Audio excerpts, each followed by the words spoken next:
ನಮಸ್ಕಾರ, ನಾನು ನಿಮ್ಮ ಅಲ್ಟಿ ಬ್ರೋ. ಇವತ್ತು ನನ್ನ 75 ಹಾರ್ಟ್ ಚಾಲೆಂಜ್ನ 5ನೇ ದಿನ. ಮೊದಲನೇದಾಗಿ ಎಲ್ಲರಿಗೂ ಗುಡ್ ಮಾರ್ನಿಂಗ್ ಹೇಳಕ್ಕೆ ಇಷ್ಟಪಡ್ತೀನಿ. ಎಂದಿನಂತೆ ನೀರು ಕುಡಿದು ಶುರು ಮಾಡಿದೆ ನನ್ನ ಜರ್ನಿನ. ದಿನಾಲೂ ಒಂದೇ ಜಾಗದಲ್ಲಿ ವರ್ಕೌಟ್ ಮಾಡಲಿಕ್ಕೆ ಬೋರ್ ಆಯಿತು. ಅದಕ್ಕೆ ಇವತ್ತು ಲೊಕೇಶನ್ ಶಿಫ್ಟ್ ಮಾಡ್ತಾ ಇದ್ದೀನಿ. ನಾನು ಒಬ್ಬನೇ ಅಲ್ಲ, ನನ್ನ ಜೊತೆ ನನ್ನ ಫ್ರೆಂಡ್ನ ಕರ್ಕೊಂಡು ಅವ್ರ ತೋಟದ ಕಡೆ ಹೋದ್ವಿ. ದಾರಿಲಿ ಹೋಗ್ತಾ ಮಾವಿನ ಗಿಡದ ಸ್ಮೆಲ್ಗೆ ದಿಲ್ ಖುಷಿ ಆಯಿತು. ನವಿಲುಗಳು ನಮ್ಮನ್ನು ನೋಡಿ ಓಡ್ತಾ ಇದ್ವು. ಟೋಟಲ್ ಆಗಿ ನೇಚರ್ ಮಾತ್ರ ಅಲ್ಟಿಯಾಗಿತ್ತು. ತೋಟದಲ್ಲೇ ಶುರು ಮಾಡಿದೆ ರನ್ನಿಂಗ್, ಆಮೇಲೆ ಪುಷಪ್, ಸ್ವಲ್ಪ ಹ್ಯಾಂಡ್ ಸ್ಟ್ಯಾಂಡ್ ಮಾಡ್ಲಿಕ್ಕೆ ಹೋಗಿ ಅದೇನೋ ಆಯಿತು. ಆದರೂ ಬಿಟ್ಟಿಲ್ಲ, ಚಾಲೆಂಜ್ ಕಂಪ್ಲೀಟ್ ಮಾಡಿ ದಾರಿಲಿ ನನ್ನ ಫ್ರೆಂಡ್ ಅರ್ಧಂಬರ್ಧ ಸ್ಟಂಟ್ ಮಾಡ್ದ. ಆಮೇಲೆ ಸೀದಾ ಮನೆಗೆ ಬಂದು ತಗೊಂಡೆ ಪ್ರೋಟೀನ್, ಆಮೇಲೆ ಊಟ ಮಾಡಿ ಇವತ್ತು ಡ್ಯೂಟಿಗೆ ರಜೆ ಇತ್ತು.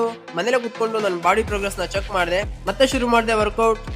10 ಪುಷಪ್, 10 ಟೇಬಲ್ ಪುಷಪ್, ಆಮೇಲೆ ನನ್ನ ಬೆಡ್ ಮೇಲಿನ ಶಿರಾಸನ.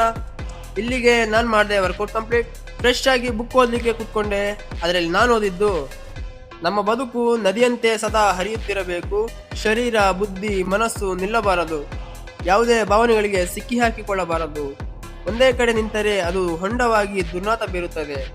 ಮನಸ್ಸಿನ ಸ್ವಚ್ಛತೆಯನ್ನು ಕಾಪಾಡಿ. ಮತ್ತೆ ಇವತ್ತಿನ ಪ್ರೋಗ್ರೆಸಿವ್ ಫೋಟೋ. ಕೊನೆಯಲ್ಲಿ ಒಂದು ಮಾತು, consistency is a key for discipline ಅಂತ ಹೇಳ್ತಾ ಈ ವಿಡಿಯೋನ ಮುಗಿಸ್ತಾ ಇದ್ದೀನಿ. ಜೈ ಶ್ರೀರಾಮ್.